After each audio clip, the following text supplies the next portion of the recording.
que van a ser tratados en el libro, acerca de la pena de muerte, la inseguridad, la corrupción, de las instituciones, de la democracia, de la desigualdad de oportunidades, de la educación, de los sectores más vulnerados del país, de los menores, de los ancianos, de los locos. Y en la mitad de ese cuento se debate esa crucial y las dos posturas, ustedes van a poder ver. Sobre el final, termina el cuento como seguía el viaje. Y ahí van a poder ver la relación de por qué les digo de que lean y lo relacionen con el comienzo, porque es justamente el destino de lo que sucedió en el final. Realmente es uno de los capítulos más completos a lo que es desde el punto de vista jurídico, literario, en el cual se introducen muchos conceptos, pero que no hacen aburrir la lectura, sino para que a la persona que no estudie Derecho, que quizá no le guste o se aburra leyendo cosas jurídicas, le pueda resultar más amena la lectura. Y en ese cuento recibe en la mitad del cuento toda esa información, toda esa concientización que un ser humano, cualquier ciudadano, debe tener con respecto a la sociedad. El capítulo 2 habla de la justicia. Comienza diciendo: el ideal de justicia está antes que el ideal de cultura. Es superior el hombre apasionado de justicia al que solo aspira a su propia perfección intelectual. Eso es lo que me sucede a mí. Yo en esta casa, porque paso más tiempo acá que en mi hogar, me sucedió eso. Pude haber adquirido mucho conocimiento, pude haber aprendido muchísimo, pero siempre hay algo que me apasiona desde otro punto de vista. Y hay una comparación a lo que se entendía o lo que se expresaba en tiempos antiguos sobre lo que significaba la justicia. Y acá, para comparar un poquito, hablo un poco de la República de Platón y lo que él entendía por justicia. Y bueno, estoy de acuerdo en unas posturas, en otras, y me pongo a filosofar como si estuviera hablando con él. Pero bueno, es muy interesante también el cuento, el capítulo, y termina hablando sobre la misión de auxilio y el abandono de personas y uno de los sectores más vulnerados de la sociedad, que son los menores, que es el día de hoy tan vigente en la sociedad. Bueno, el capítulo 3 empieza con el discurso de Albert Camus. Se llama Libertad a morir. Hace una semana mi cuñado me dio un libro de Rodolfo Walsh, Masacre, y la carta que escribió él. La leí hace poco, me hubiese gustado leerla hace muchísimo tiempo más, y la hubiese introducido acá, hubiese introducido muchas cosas que marqué y que me guardé. El capítulo dice: solo quienes sean capaces de encarnar la utopía serán aptos para el combate decisivo, el de recuperar cuánto humanidad hayamos perdido. Libertad a morir porque habla de la libertad en sí, ¿no? De la libertad a vivir y a morir inevitablemente, y a una libertad digna, no a una libertad inconclusa, a una libertad digna. Hay otra frase sobre el final del capítulo que dice: libertad que nos fue destinada para cumplir una misión en la vida, y sin libertad nada vale la pena. Es más, creo que la libertad que está a nuestro alcance es mayor de la que nos atrevemos a vivir. Yo creo que acá se van a sorprender con muchos de los fragmentos, si bien quizá algunos han leído Ernesto Sato, a algunos les puede gustar otro, al doctor Borges, el doctor Mauro Lombardo, bueno, también, todo el tiempo hablando de Borges.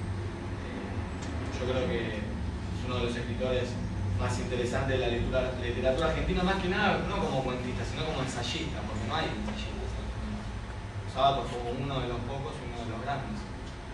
Y bueno, termina hablando sobre el exilio, sobre la libertad, de lo que es la libertad de expresión, ¿no? Es importantísimo, ahora están en vigencia la ley de medios, que es importantísimo, que va a ser para progreso de la sociedad. El capítulo 4 habla de mi máscara. Comienza el fragmento diciendo: persona quiere decir máscara. Y cada uno tiene muchas. Siempre llevamos una máscara, que nunca es la misma, sino que cambia para cada uno de los lugares que tenemos asignados en la vida.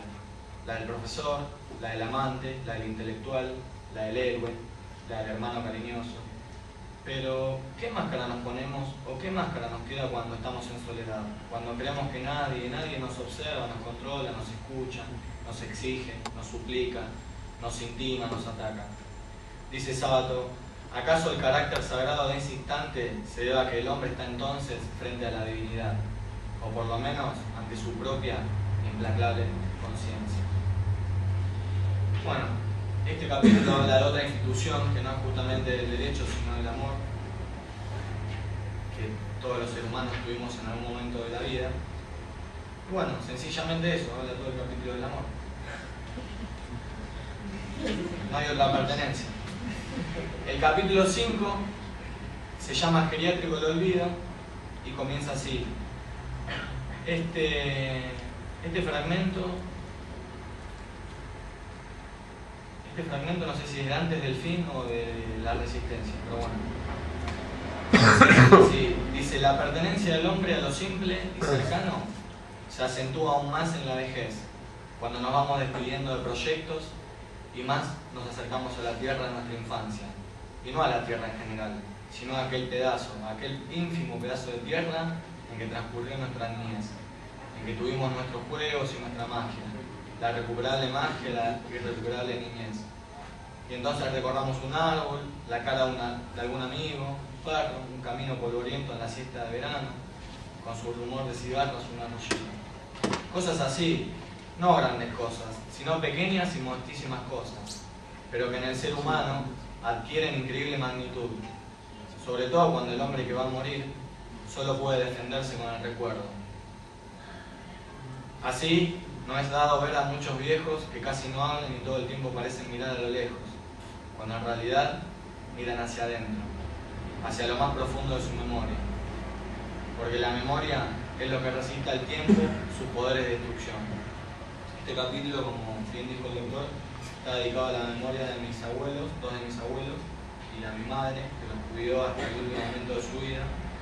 Y habla justamente de uno de los sectores más excluidos de la sociedad, que muchos años más tarde pude tomar conciencia, que no tuve en ese momento, que era muy chico, que tenía 15 y 6 años y estaba pasando por otro momento de mi vida y que realmente no tomaba conciencia y no le daba la trascendencia, el valor que tenía esto.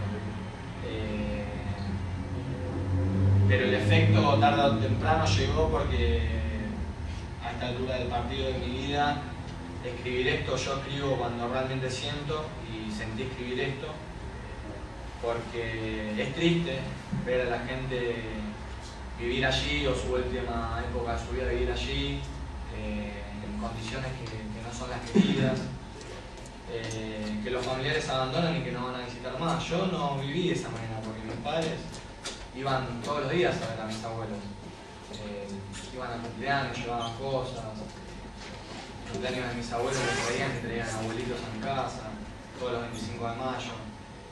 Y es una de las grandes cosas que voy a recordar siempre de mi padre, esa voluntad, ese esfuerzo, ese trabajo humano que solo puede tener un humano de esa característica, porque si bien a través de defectos y virtudes, una de las más grandes virtudes que tuvo fue esa humanidad y ese valor y ese esfuerzo a la hora de conllevar este tipo de situaciones.